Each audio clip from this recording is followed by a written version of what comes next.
$1.7 billones a la economía mundial. Toda vez que existen riesgos, Más del 90% son MIPYMES, que generan 80%. Dame 20 minutos de tu tiempo y yo a cambio te daré información sobre los temas más relevantes en materia de comercio exterior, fiscal y aduanas con un toque humano. Y hagamos un trueque, un podcast de TLC Magazine México.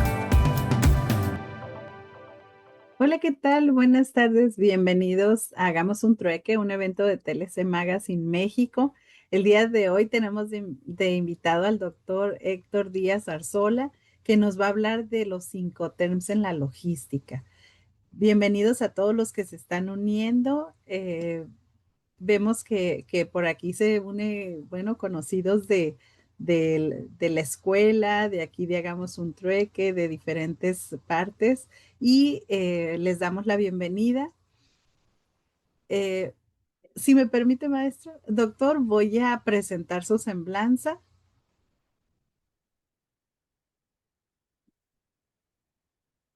El doctor Héctor Díaz Arzola actualmente es experto en logística y operación aduanera. Posee más de 30 años de experiencia en logística y comercio exterior. Es socio y director comercial de AJH Consultores en Aduanas, Logística y Comercio Exterior. Director de operaciones en la firma International Market Access and Normativity. Se desempeña como director técnico de la licenciatura en vista aduanal y catedrático a nivel maestría en el Centro Universitario de Estudios Jurídicos. También ha sido miembro de distintos comités en la ANIER, COMCE, Secretaría de Economía y también en la Dirección General de Normas. Imparte cursos de capacitación de temas relacionados con la logística y aduanas.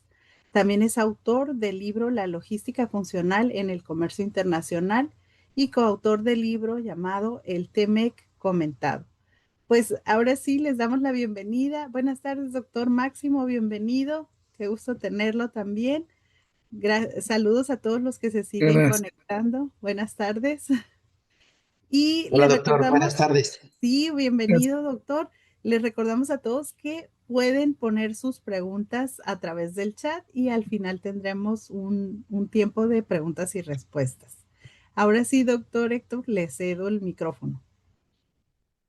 Muchas gracias, doctora Lupita. Vamos a comenzar. Un gusto estar aquí con ustedes y con su audiencia para hablar de este tema tan interesante y tan apasionante. ¿Sí me escuchan bien? Sí, perfectamente. Sí. Ya vemos Muy su bien. pantalla también. Así es. Bueno, pues ya hizo favor de presentar el libro. Ahora estamos trabajando en el libro de Incoterms. Andamos ya muy avanzados. Próximamente lo vamos ya a anunciar, a presentar. Ya se está viendo mi pantalla, ¿verdad? Sí, sí, ya vemos que hice Incoterms 2020. Es correcto. Bueno, empezando con la logística, que podríamos mencionarlo y definirlo en el libro que compartimos, el que mencionaba en la presentación, se define de esta manera, lo defino de esta manera como una disciplina en la que a través de la realización de diferentes actividades o procesos se va a llevar a cabo el movimiento de bienes o servicios desde un punto de origen hasta un punto de destino, de la manera más eficaz y eficiente, y con el objetivo principal de lograr la satisfacción del cliente. Eficacia y eficiencia son sin duda los principales retos que cumplen o que tienen las empresas para lograr colocar los productos. Precisamente la eficacia está relacionada con la parte del tiempo, el momento, ¿no? Cuando un consumidor tiene un gusto por satisfacer o una necesidad por cubrir, el hecho de que la empresa logre colocar ese producto en el punto de venta, en el anaquel, para que este consumidor tome el producto es el primer reto, ¿no? Las personas somos muy fieles a los productos que nos hacen sentir bien. Un perfume, el sabor de un producto, alguna prenda de vestir. Difícilmente cambiamos esos productos que regularmente ya tenemos la experiencia. El problema está justo cuando no se encuentran en el anaquel. Entonces ahí estamos hablando de un riesgo importante porque pues el consumidor tendrá que voltear al resto de los puntos a ver si encuentra algún otro producto que pueda sustituir esa necesidad que no estoy encontrando en el producto que habitualmente consumo. Y si ese producto sustituto logra cubrir esa satisfacción o mejorar la satisfacción que me genera el producto que regularmente consumo, pues ya, ese cliente ya se perdió. Y por eso se vuelve muy importante mantener el producto presente en el anaquel y eso tiene que ver con la eficacia. Pero además de la eficacia, la eficiencia es la otra condicionante que tiene que ver justo con los costos, con los gastos operativos, el costo que vamos a nosotros a tener que cubrir para lograr colocar ese producto en el punto de venta, considerando ya el margen de utilidad que se pretende tener. Si no logramos consolidar esta eficacia y eficiencia, pues obviamente los productos se van a encarecer, se va a encarecer nuestro costo de producción y la rentabilidad se puede ir entre las manos. Sin duda, el invento del contenedor fue un invento considerado el de los más importantes de la humanidad debido a que gracias al contenedor, en combinación con la logística, han hecho que el comercio internacional sea el principal motor de las economías del mundo. Claro, con algunas excepciones, pero en la mayoría de los casos el comercio internacional ha sido el principal elemento.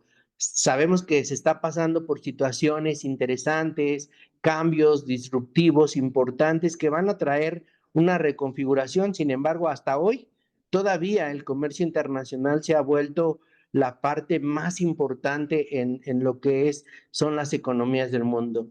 Esta logística tiene factores que nos van a condicionar el resultado. El lograr estos retos estará en medida, se logrará en medida de cómo identifiquemos estos factores y cómo reaccionamos ante ellos. Algunos de ellos son controlables a través de la implementación de procedimientos y procesos, indicadores de desempeño, podemos lograr el control de estos elementos que forman parte del proceso logístico y que se tienen que identificar plenamente. Partiendo desde la parte más alta de la organización, la dirección de la empresa debe de ser muy clara en cuál es la política o la estrategia logística que se va a llevar a cabo. Es muy importante tener esa claridad y que desde la parte más alta se dé esa claridad. Pues tenemos un ejemplo en una empresa muy importante mexicana, exitosa, en la empresa Bimbo, que más allá de dedicarse a vender pan, es una empresa que tiene claridad en su logística y maneja toda su cadena desde la producción de los bienes, de los productos, el control de calidad y la distribución hacia los diferentes canales de venta. Esta empresa tiene claridad en ese sentido porque es la que se encarga de llevar a cabo todo ese proceso. Más allá de ser una empresa que vende pan, les digo, pues es una empresa que maneja una empresa de logística. Por otro lado, otro factor importante es la relación entre departamentos. Aquí a veces las empresas o incluso las mismas áreas tienen como sus propios procedimientos, políticas, y de pronto no se involucran o no conocen la importancia que tienen las otras áreas. Aquí debe haber una empatía y un entendimiento pleno. Por ejemplo, el área de finanzas es la más común, ¿no? Maneja políticas de pago de 60, 90 días.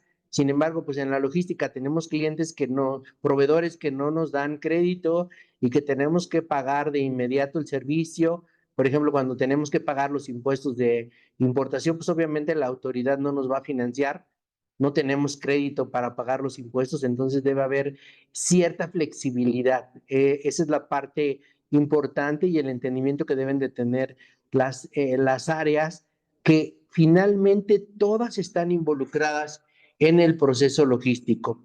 El manejo de inventarios, el control de los transportes, la programación, la distribución de los almacenes, el movimiento de materiales, todas estas actividades, todos estos elementos que forman parte de la logística, como les comentaba, son controlables completamente y se pueden administrar a través de la implementación de estos procedimientos, procesos y sobre todo los indicadores de desempeño, los famosos KPIs, que nos pueden ayudar a identificar cuáles son las áreas de oportunidad, cómo las podemos mejorar, qué podemos hacer para optimizar los recursos y la operación.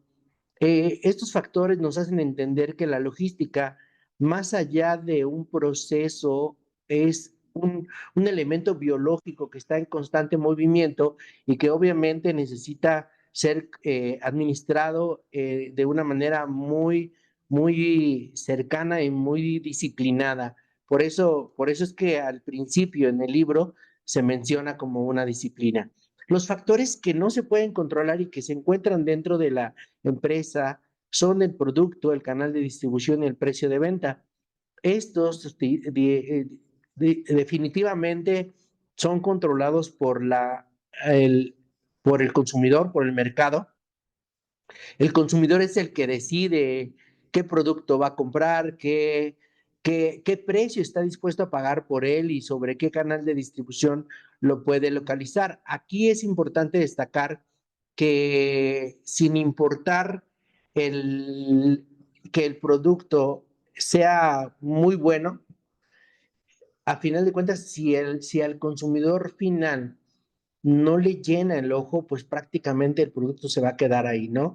Aquí podemos hablar de ejemplos, múltiples ejemplos de productos que han sido muy exitosos, aunque no se veían como que fueran a tener éxito. Sin embargo, pues a través de la aplicación y de los estudios situacionales, es como la área de mercadotecnia puede determinar o suponer que tal o cual presentación, que tal o cual producto le puede gustar al cliente, pero solo son especulaciones. Finalmente, ya cuando el consumidor tiene el contacto con el producto, es cuando realmente se identifica y obviamente se determina si está dispuesto a consumir ese producto en esa presentación, si está dispuesto a pagar ese precio que se le está imponiendo y de incluso de ir a buscarlo a ese canal de distribución.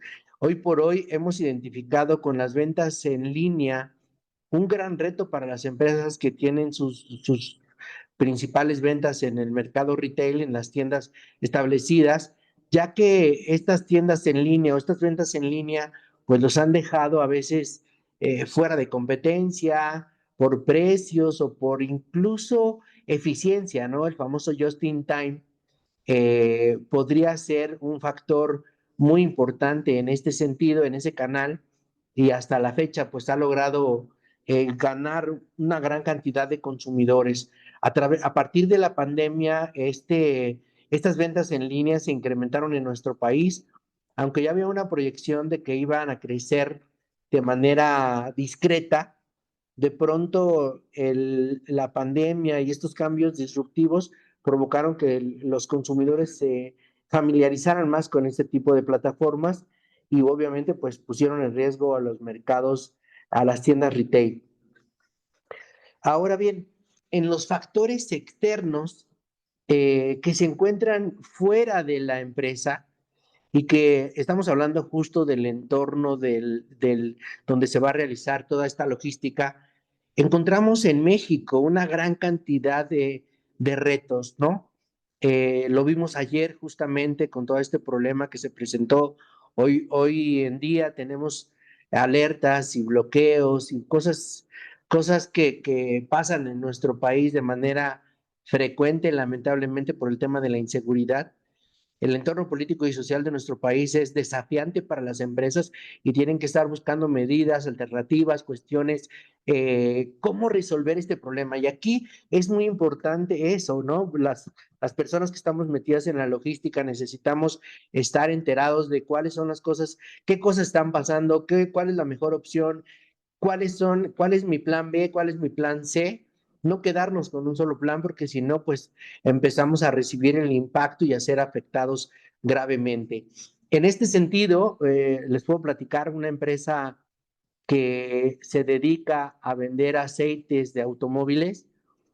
Cambió su estrategia, decidió eliminar los rótulos en sus autos, en sus vehículos de distribución, en las camionetas en las que hacían la distribución, precisamente para persuadir a los ladrones, ¿no? Para que no llamaran la atención esos rótulos, porque prácticamente el aceite para autos es un producto muy robable y muy vendible, lamentablemente.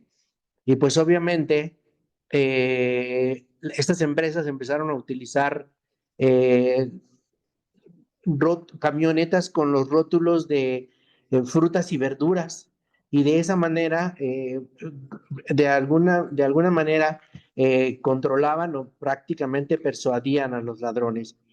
El entorno climático también ha venido a desafiar a nuestro país y a el mundo completo, ¿no? Sabemos cómo se está presentando las situaciones, el entorno económico, el tipo de cambio, muchos factores que van a estar ahí y que nosotros debemos de identificar cómo nos están impactando o cómo puedo sacar provecho de ellos. Y esto es algo muy importante que debemos de estar monitoreando constantemente, todos estos factores que van a condicionar el resultado de la logística, y entender que no podemos ser inflexibles ante esto, ¿no?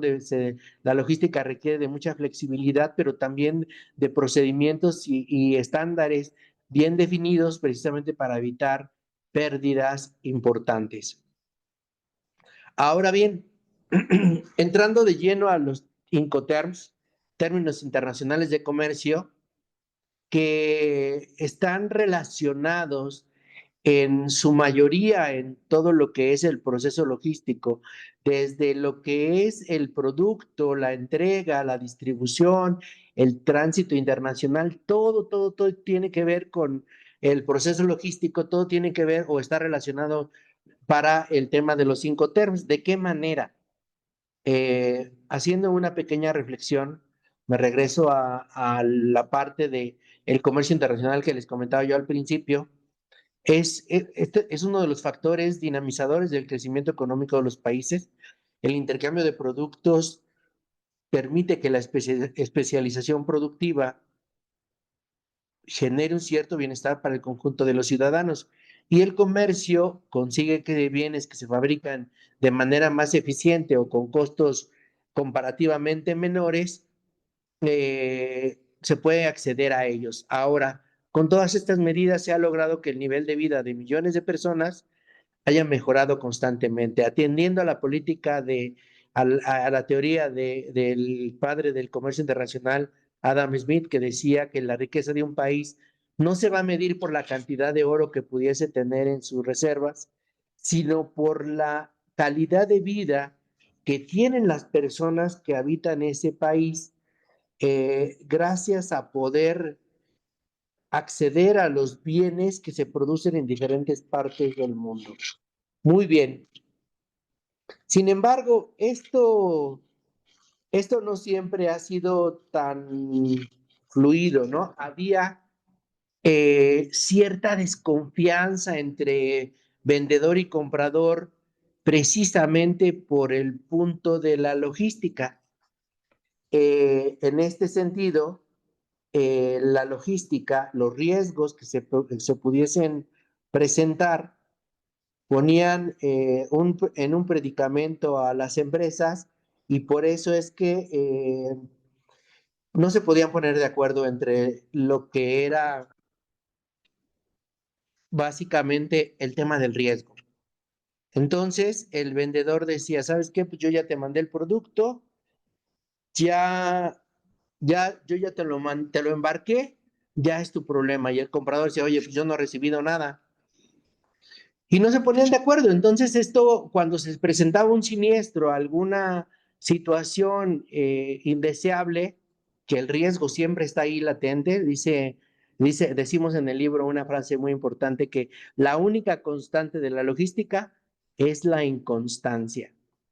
Y precisamente en el tema del riesgo, pues es donde más debemos de tomar consideración. Entonces el vendedor decía, yo ya te lo embarqué, el comprador decía, yo no he recibido nada y pues no se ponían de acuerdo, ¿no? Cuando se presentaba un siniestro, entonces ninguno de los dos asumía responsabilidad y con eso prácticamente terminaban en pleitos, en juicios costosos y dolorosos, perdiendo el embarque, perdiendo a un proveedor confiable que nos entregaba un producto de buena calidad y de manera constante y puntual, perdiendo un comprador constante que cada 3 meses nos hacía pedido, o sea, por todos lados terminaban perdiendo.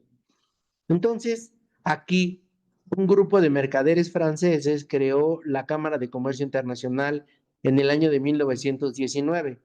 Justamente, estos señores se hacían llamar los mercaderes de la paz y precisamente lo que decían era que buscaban enfrentar y resolver uno de los problemas más graves de la humanidad, que tiene que ver con esta imagen que a lo mejor muchos no identifican y otros sí, es la Torre de Babel, en donde se crean los idiomas, las razas, el principio de las divisiones o la falta de entendimiento entre las personas. ¿Por qué?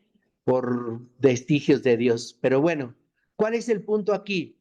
¿Qué es lo que busca la Cámara de Comercio Internacional? Tener un lenguaje universal, proveer de servicios diversos a las empresas para que fomenten el comercio internacional, el intercambio comercial entre empresas de diferentes países a través de las siguientes o haciendo uso de las siguientes herramientas, como por ejemplo la Corte Internacional de Arbitraje, que ofrece servicios de resolución de controversias para aquellas personas o empresas que estén pasando por alguna cuestión, dice la Cámara de Comercio.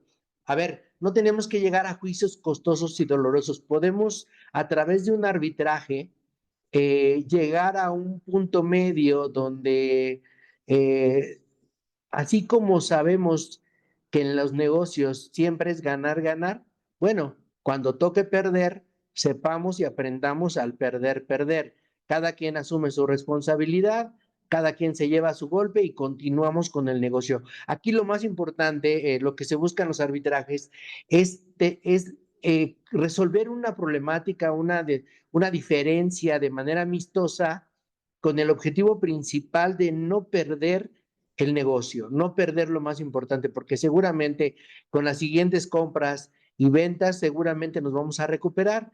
Podemos resolver el problema asumiendo cada quien la parte de responsabilidad que le toca y listo, ¿no? También la Cámara de Comercio tiene el Instituto de Derecho Mercantil Internacional que se encarga de la formación y el intercambio de conocimientos y experiencias en todo lo que tiene que ver con arbitraje, derecho mercantil internacional.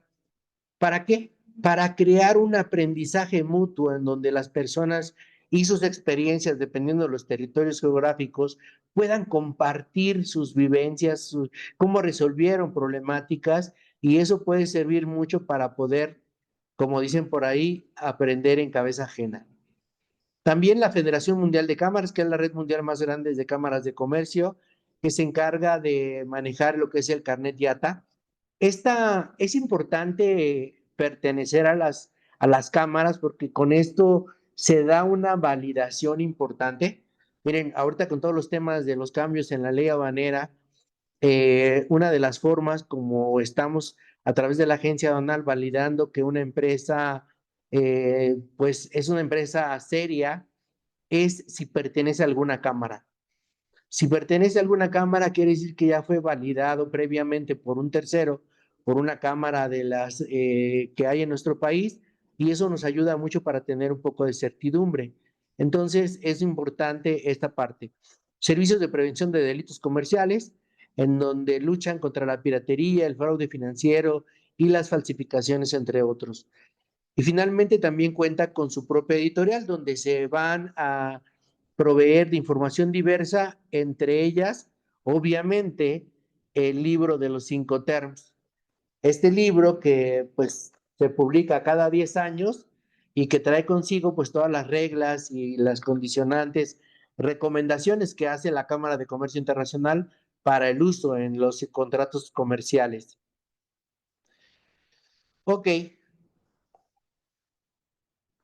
Vamos a pasar ahora a ver las definiciones y los aspectos generales.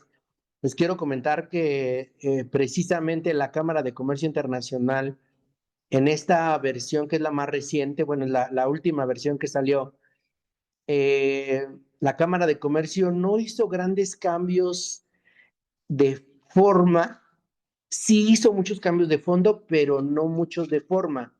Es decir, que se dio cuenta que muchas veces se presentaban arbitrajes por falta de conocimiento de las reglas, más que por alguna cuestión de no querer hacerse responsable, era porque o se utilizaban incorrectamente los términos o se interpretaban de manera incorrecta. Y entonces lo que hizo la Cámara de Comercio en esta versión fue precisamente puntualizar cuáles son los alcances que tiene y además, cosa muy importante, de qué no se ocupan las reglas.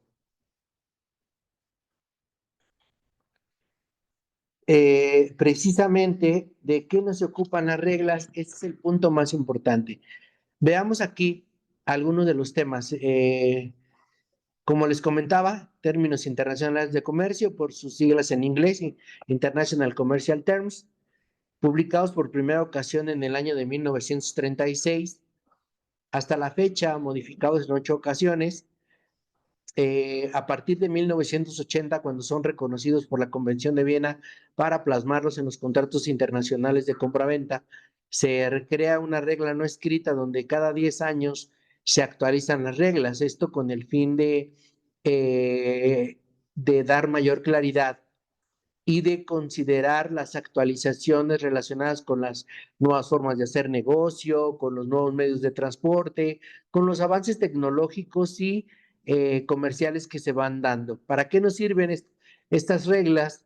Para simplificar el desarrollo de las transacciones comerciales internacionales, creando un lenguaje común en la negociación internacional y de esta manera aumentar la seguridad jurídica con el fin de evitar litigios, malos entendidos y procesos costosos y dolorosos. Estos son los términos que se encuentran vigentes en la versión 2020. El único cambio de forma fue que desaparecieron DAT, Deliberate Terminal, para dar entrada a DPU. El alcance es exactamente el mismo. El punto aquí es que lo que buscó la Cámara de Comercio Internacional fue dar mayor énfasis en la diferencia entre DAP y el término DAT, ahora DPU. En el caso de DAT, Deliberate Terminal, tenía una problemática porque las personas interpretaban esa terminal como una terminal, ¿no? Y eso limitaba la entrega, una terminal aérea, una terminal portuaria o una terminal ferroviaria.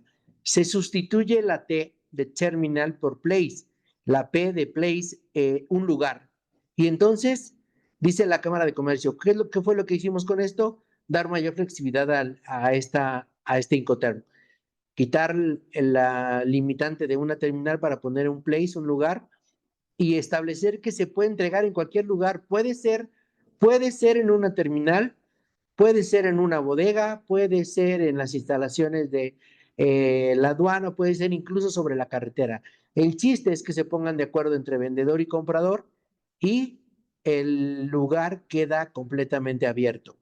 Ahora bien, entendiendo que el principal punto de riesgo es la carga y la descarga por el tema del factor humano, la Cámara de Comercio Internacional decidió también puntualizar el tema de la descarga como una de las responsabilidades del vendedor en el caso de DPU, a diferencia de DAP, que tiene el mismo alcance de Deliberate Place en algún lugar, pero sin la descarga incluida.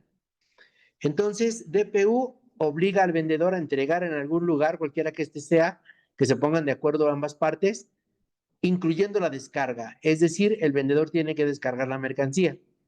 En el caso de DAP, la entrega va a ser en cualquier lugar, pero la descarga tendrá que ser por cuenta y cargo y riesgo del comprador. Ese es el cambio de forma más que de fondo. En el caso de los cambios de fondo, lo que les decía, el libro viene con notas explicativas que orientan a los usuarios para decir, oye, dependiendo de tu configuración logística, es que tú debes de seleccionar un Incoterm. Aquí vemos algunos puntos que se mencionan en el listado de qué es lo que hacen las reglas Incoterm. Dice, explican un conjunto de 11 términos comerciales comúnmente utilizados por medio de 3 letras que son utilizadas en los contratos de compraventa de las mercancías, en donde se definen las obligaciones, es decir, quién se ocupa de qué, entre vendedor y comprador, quién organiza el transporte, quién contrata el seguro de la mercancía, quién consigue los documentos y licencias de importación o de exportación. El riesgo. Aquí quiero dejar bien claro el punto. En los Incoterms, el principal punto que debemos de cuidar es el del riesgo. ¿Por qué? Porque en el caso de los costos, ya sea finalmente el que va a pagar todos los costos es el comprador. Sin embargo, dependiendo del Incoterm, se lo tendría que pagar a su proveedor, al mismo que le vendió los productos, que está obligado a entregárselo hasta un determinado punto, o a un tercero especialista en logística o transportista, etcétera, que estaría pagándole por sus servicios de transportación de las mercancías. La diferencia es el riesgo. Ahí es donde sí se tiene que delimitar quién, hasta dónde es responsable el vendedor y hasta dónde o en dónde comienza la responsabilidad.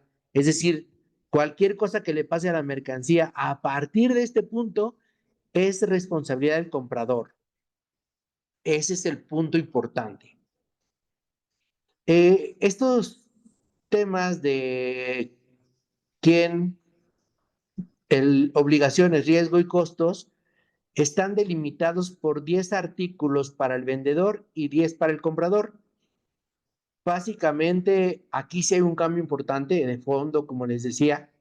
En la versión del lado derecho es la versión 2020, donde habla de obligaciones generales, entrega, recepción, transmisión de riesgos, transportes, seguros, documentos de entrega, despacho de exportación y de importación, comprobación de empaque y marcado y el reparto de costos y las notificaciones. Anteriormente se hablaba de licencias, autorizaciones, acreditaciones. Esto realmente no tiene relevancia porque quien tiene que asumir y contratar esa licencia es el comprador.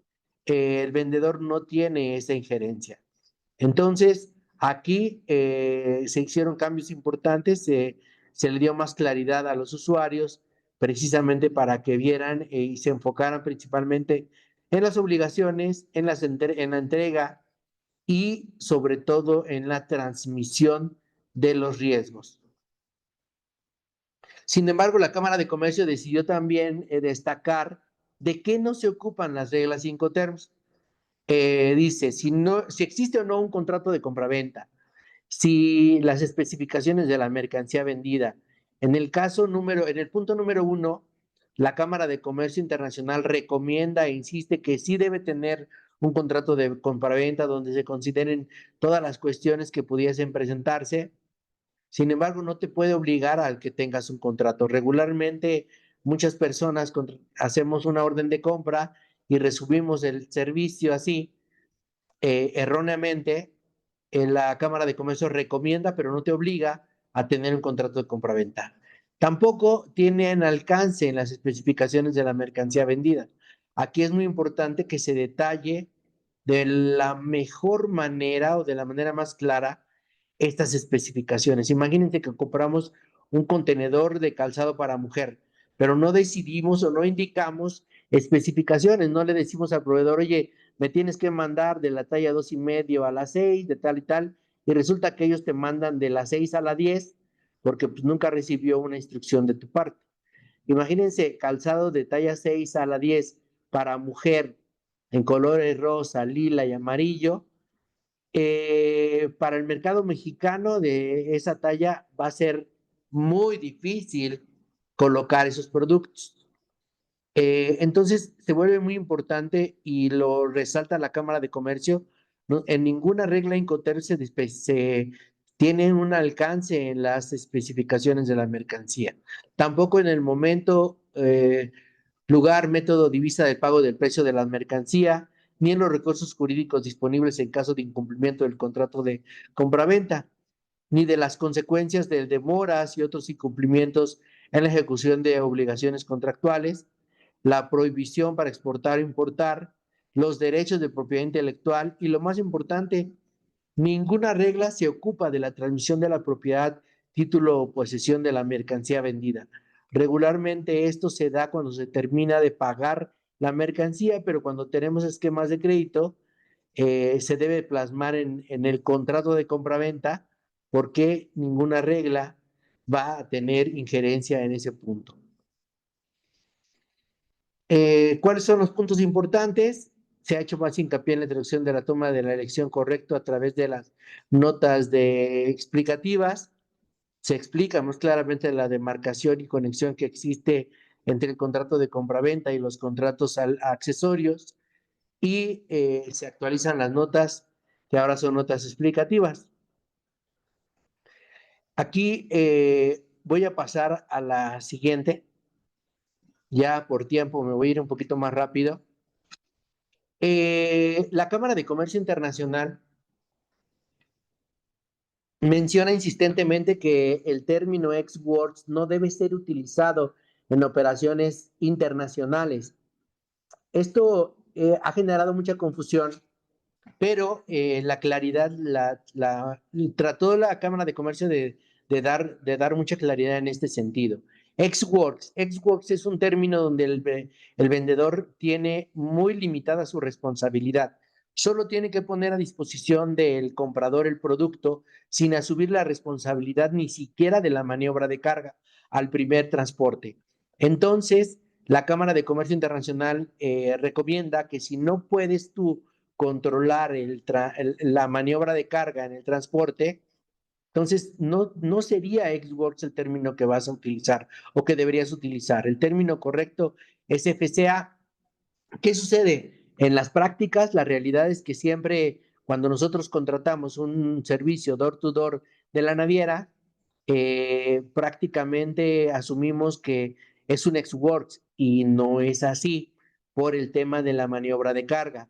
Sí, la naviera lleva el contenedor a la instalación del vendedor, pero no se hace cargo de la maniobra de carga. Quien lo hace realmente es el vendedor. El vendedor dice, bueno, pues yo le voy a dar un servicio con valor agregado, se va a quedar contento, no tengo problema por asumir ese costo, lo voy a hacer. Y sin duda, en el 98% de los casos, no pasa nada, todos contentos. El vendedor hizo un servicio con valor agregado, el comprador se ahorró unos dólares en la maniobra de carga y todos felices. Pero cuando pasa algo, entonces ahí vienen los problemas, porque el vendedor es el primero en desmarcarse diciendo, oye, ¿sabes qué? El Incoterms, claro, ahí dice que yo no me hago responsable de la maniobra de carga. Ok, yo asumí el costo, pero no tengo por qué asumir el riesgo.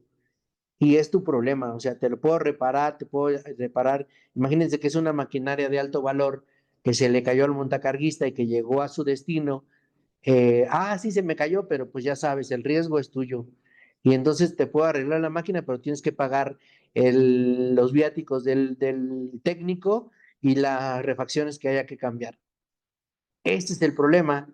En pocos casos, pero se presentan situaciones de disputas precisamente por este punto. Entonces, insiste la Cámara de Comercio Internacional, debemos de evitar utilizar ex-works en operaciones comerciales internacionales. Solo sirve para operaciones domésticas donde tú puedes enviar a tus chicos y ellos se hagan cargo de la maniobra de carga. Entonces todos le cuestionamos, ¿y por qué entonces lo dejas en los Incoterms? Si es para doméstico, pues quítalo de los Incoterms. ¿Qué fue lo que hizo la Cámara de Comercio Internacional? Modificó el alcance de las reglas y ahora la portada dice reglas para el uso en el comercio doméstico e internacional. Si ese es tu problema, ok, entonces ahora las reglas no nada más alcanzan internacional, sino también nacional. Punto. Ahora bien, el uso de FOB en carga contenerizada Dice la Cámara de Comercio Internacional, no puedes utilizar FOB en carga contenerizada porque FOB es un término que se utiliza solo para carga marítima. El contenedor, a pesar de que se le llama contenedor marítimo, maneja lo que se conoce como transporte multimodal. ¿Por qué? Porque tiene la flexibilidad para cargarlo en la plataforma de un camión, en la góndola de un tren y en la borda del buque. Esto trajo consigo que tuviéramos ahora 11 Incoterms. El Incoterm FOB se creó desde 1800. Antes de que se conociera que se iba a inventar el contenedor, ya existía el término FOB y la Cámara de Comercio insiste en que FOB se utiliza para carga suelta. Toda aquella carga marítima que no va a ser contenerizada se maneja como FOB. En el caso de la carga contenerizada que no es marítimo, sería multimodal, es FCA el término correcto a utilizar. Y finalmente aquí vemos un escenario muy devastador en donde si utilizamos el grupo C como comprador, hay un rompimiento de la lógica que se debe de comprender y que la Cámara de Comercio insiste en que las personas lo tengan claro, que los compradores y vendedores lo tengan claro, porque a pesar de que el vendedor se encarga de pagar el flete marítimo, incluso hasta el seguro, en realidad quien asume la responsabilidad y el riesgo es el comprador. Entonces, se vuelve muy importante tener un entendimiento en esto porque es de los más complejos, porque rompe la lógica, ¿no? Si yo como comprador pensaría que si él, mi vendedor, está contratando el transporte, está decidiendo por qué ruta se va a ir, pues él tendría que asumir el riesgo. Sin embargo, no es así. Si tú quieres que él asuma el riesgo, entonces te tienes que ir a un D, a un Incoterm del grupo D y no al del grupo C. Finalmente, esta es la estructura de los Incoterms, ya se nos acabó el tiempo. Ex-Works es el único término en donde el vendedor pone las mercancías a disposición del comprador en el propio local del vendedor sin asumir ninguna responsabilidad. Ojo, insisto, este Incoterm recomendado por la Cámara de Comercio Internacional no debe ser utilizado en operaciones comerciales internacionales. Esa es la recomendación. El grupo F, que son 3, FCA, FAS y FOB, 2 marítimos, 1 para cualquier medio de transporte. El vendedor se encarga de entregar la mercancía a un medio de transporte escogido por el comprador. En el grupo C, CFR, CIF, CPT y CIP, 2 marítimos y 2 para cualquier medio de transporte. El vendedor contrata el transporte, pero no asume riesgos de pérdida o daño de la mercancía ni costos adicionales después de la carga y despacho. Y finalmente el grupo D, que son 3, el vendedor soporta todos los gastos y todos los riesgos necesarios para llevar la mercancía hasta el país de destino. Disculpen el acelerador que nos diera el tiempo. Muy bien, muy interesante, muchas gracias. Sí tenemos por aquí algunas preguntas, entonces vamos a aprovechar el tiempo. Pregunta Francisco, ¿cuál es la diferencia práctica entre los términos Ex-Works y FCA, instalación del proveedor? La diferencia sería, yo contrato un door-to-door con la naviera, ¿no? Entonces la naviera va a posicionar el contenedor para que el vendedor lo cargue. La diferencia está en que en el FCA, que aplica para todo medio de transporte, el vendedor está obligado a llevar a cabo la maniobra de carga y está obligado a llevar el despacho de exportación. A diferencia de Ex-Works, donde el vendedor no tiene responsabilidad en el despacho de exportación y no tiene obligación de subirle, de cargar la mercancía al transporte.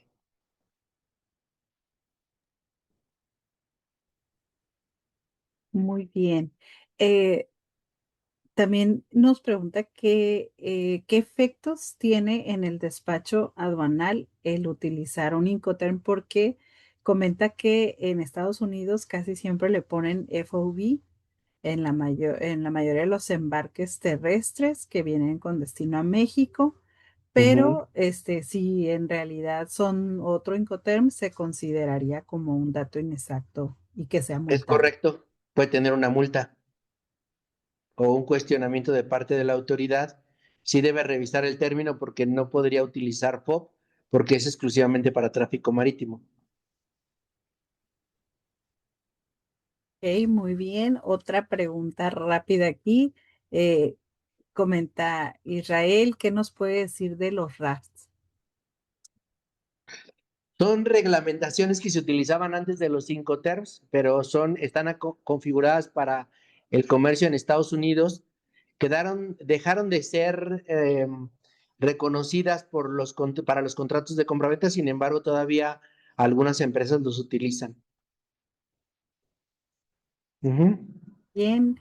Y también nos pregunta Aldo si en el caso de una factura incorrecta nos genera costo por almacenaje o demoras, si debería ser cubierto por el proveedor o negociado en el contrato. El Incoterm nos puede decir si es un D, seguramente sí el vendedor lo tendría que asumir toda la responsabilidad. Si es un F, tendría que ser el comprador el que asume el riesgo o el costo, perdón. Y por aquí tenemos una última pregunta de Marisol que dice qué se puede hacer, porque son varias que preguntan sobre Ujú. precisamente el FOB. ¿Qué se puede hacer si el proveedor no quiere cambiar el Incoterm? Bueno, la recomendación sería, estamos comprándole, somos el cliente y tendríamos que exigirle que lo haga correctamente y principalmente hacerle saber que el hecho de declarar incorrectamente el Incoterm ahora es un campo multable y puede causarnos problemas al momento del despacho por parte de las autoridades aduaneras. Que le Y las pongan multas en el están muy contrato, ¿no? importantes. Sí, en Que el le pongan en contrato. el contrato que van Correcto. a correr con ese riesgo si no lo cambian, yo digo. Muy bien. Eh, ok, ya, última pregunta. Nos comenta Fernando, ¿cuál es la forma correcta de indicar el Incoterm utilizado dentro de la factura en cuanto a su declaración? Muy bien. La recomendación, debido a que la Cámara de Comercio Internacional menciona que los Incoterms no caducan y siguen vigentes las versiones de años anteriores, la recomendación es hacer mención tanto del Incoterm como de la versión de la que se está hablando, para preferible obviar a que nos cuestionen. Muy bien, y nos pregunta Araceli si en operaciones virtuales no está obligado a declarar Incoterm y Si cómo no se hay una justifica. venta, una compraventa, no está obligado a declarar. Ok, muy bien. Entonces, ahí están las respuestas. Muchísimas gracias a todos por sus preguntas. Que el maestro Héctor, que está por aquí en la audiencia, no se pudo conectar, pero nos dice que los Incoterms no son traje a fuerza, pero son necesarios considerar las posibles consecuencias de cambios. Fíjate que no se consideran obligatorios, son recomendaciones que hace la Cámara de Comercio Internacional. Sin embargo, la ley aduanera y el anexo 22, donde dice el instructivo llenado del pedimento, nos exige declarar un Incoterm y ahí se contrapone, ¿no? Pero sí, cuando se plasma en el contrato de compraventa ya se vuelven obligaciones. Muy bien, muchas gracias a todos por sus preguntas. Gracias, doctor. Y le vamos a ceder el micrófono al doctor Máximo. Gracias. Doctor Héctor Díaz, felicidades, una buena charla, muy didáctica, creo que aleccionadora. Yo quisiera, tengo una duda que estoy seguro usted me va a resolver. Y ya más o menos lo planteó usted. Eh, Hasta hace algunos años, Estados Unidos, no obstante los 10 años, los 6 años que ya llevan estos sin contar, seguía utilizando los de él y sobre todo el FOB. Yo no sé si la pregunta anterior en que alguien dijo que en Estados Unidos el que se utiliza es el FOB, se estaría refiriendo a el Incoterm norteamericano exclusivamente, no al internacional, ¿Qué me podría decir usted sobre eso? Perdón, doctor, ¿me puede repetir la pregunta, por favor, para entenderla Sí, bien? con mucho gusto.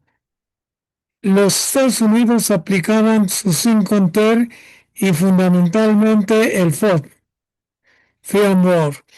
Ujú. Desde hace 6 años tenemos desde luego uno de los 32 que nacieron y 52 y luego cada 10 años todo lo que ha hecho la Cámara Internacional de Comercio, hasta el de 20 que tienen ya 6 años. Pero hubo una pregunta que le hicieron que por qué los Estados Unidos utiliza mucho el concepto FOB para recibir sus mercancías y para enviar sus mercancías. Mi pregunta es, ¿no se referirá a que los Estados Unidos todavía utilizan el propio concepto FOB y no el internacional? Esa es mi pregunta. Es correcto, doctor Máximo. Muy buena pregunta. Está relacionado con los RAPs, las reglamentaciones que manejan ellos. Es por eso que hay una como confusión muchas veces presentada precisamente por el término que se está manejando y obviamente Estados Unidos sigue resistiéndose con el tema de los cinco terms. Aquí el punto está en que nosotros estamos alineados con esa parte como todos los demás países y entonces ahí se vuelve un punto de inflexión donde, como comentaban hace rato, si no se quiere cambiar, ¿cuál es el problema, verdad? Sí hay problema porque ahora la aduana pues está cuestionándonos el Incoterm y ellos obviamente se basan en los Incoterms aplicables que serían los de la Cámara de Comercio Internacional. ¿Cómo se corrige? A través de una carta aclaratoria, pero la recomendación es que sí se plasme, como decía la doctora Guadalupe, en el contrato para poder alinear el punto. Claro, y creo usted acertadamente dice, doctor Díaz, creo que también sería bueno dejar expresamente quienes utilicen el FOB que se están refiriendo al de la Cámara Internacional de Comercio, al FOB Correcto. internacional para puntualizarlo muy claramente, ¿verdad? Muchas Es gracias correcto. por su plática extraordinaria, lo felicito y de veras creo que ha sido un muy buen conocimiento el que nos ha impartido usted el día de hoy. Felicidades. Muchas gracias, un gusto, un honor estar aquí, como siempre, y pues ya Muchas, saben, aquí estamos para lo que se ofrezca.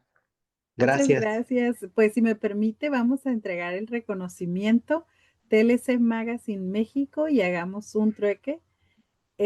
Otorgan el presente reconocimiento al doctor Héctor Díaz Arzola por hacer un trueque en la plática virtual con el tema Incoterms en la logística el día 23 de febrero de 2026 y lo firma el doctor Octavio de la Torre y la maestra Daniela Martínez. Pues muchísimas No se ve, gracias. Lupita, no se ve. Muchas gracias. El diploma Pues, no se ve. creo que no se proyectó. Aquí está. Bueno, ya lo Perdón. leí. Ya lo leí, pero aquí está y se lo hacemos llegar, doctor Héctor. Claro que sí, muchas gracias. Muchísimas gracias. Eh, gracias por estar con nosotros en este momento y gracias a todos. Les recordamos que se unan al canal de TLC Asociados en WhatsApp y ahí pueden encontrar el material que pues gracias al doctor nos hizo llegar y también pueden ver las presentaciones. Muchísimas gracias. Claro que Nos sí. vemos el miércoles. Estará aquí el doctor Burgoa hablando de clasificación arancelaria. Mañana también tenemos taller mensual con el doctor Burgoa hablando de clasificación arancelaria. Muchas Muchas gracias. gracias, Lupita. Nos vemos. Hasta Hasta luego. luego, Que pasen doctor. buena tarde. Muchas gracias. Hemos llegado al final de nuestro episodio de hoy. Muchas gracias por escucharnos. Esto fue Hagamos un Trueque, el podcast de TLC Magazine México. Si te gustó el episodio, no olvides compartirlo en tus redes sociales. Además, puedes encontrar todos nuestros episodios a través de Spotify, Apple Podcast o en nuestra página www.tlsmagazinemexico.com.mx en la sección de podcast. Si estás interesado en algún tema específico o se te hace complicado algún tema, envíanos un inbox, mensaje o WhatsApp y con gusto buscaremos al experto ideal para aclarar todas tus dudas.